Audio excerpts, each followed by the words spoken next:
Medyo maaga pa nga nito mga mare bago nga pala mag-start yung duty ko kaya naman magpupunas nga muna ako dito sa aming coffee area. Pero bago yan mga mare ay tinanggal ko nga muna itong nakasabit dito na kitchen towel at ito talagang asawa ko ay napakahilig talaga magsabit ng kitchen towel kahit saan. Yung tipong pinaglalaban mo talaga na gusto mo talaga maging static yung loob ng bahay nyo lalo na nga dito sa may kusina mga mare pero talagang sinisira lagi ng asawa ko yung plano ko.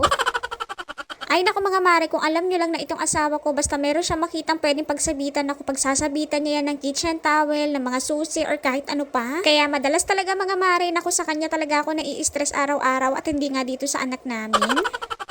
Pero dahil nandito naman na to mga mare at kasal naman na kami at hindi ko na nga siya pwedeng ibalik sa nanay niya, kaya naman pagtsatsagaan ko na nga lang araw-araw. Dahil paminsan-minsan nga mga mare at kahit papano ay may mga bagay din naman siya nagagawa na talaga namang natutuwa nga ako. Kagaya na lamang ng pagdi-DIY nga dito sa loob ng bahay mga mare lalo na ang pagbabarena nga at syempre yung pag-assemble nga din ng mga in-order ko online. Kaya naman pagka nga meron nga akong parcel na parating mga mare na kailangan nga i-DIY dito sa loob ng bahay o kaya naman i-assemble ako talagang hindi ko yan inaaway no.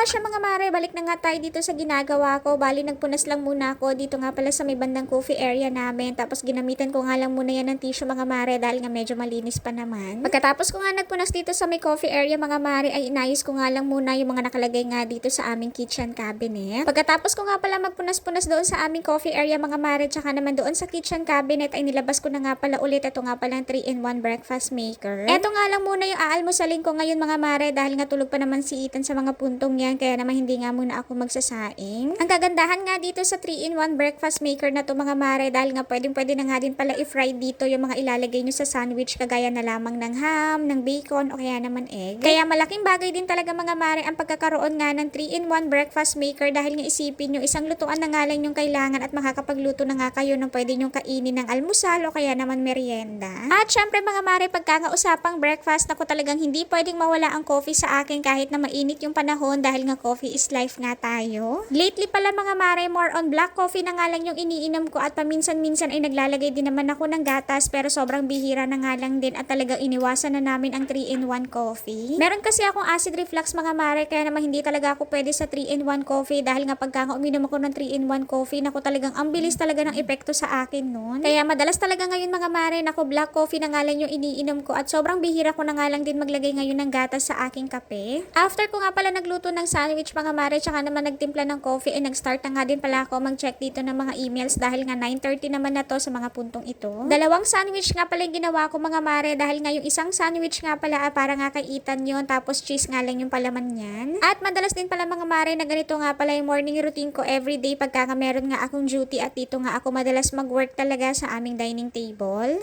Siya yun lang muna. See you on my next vlogs.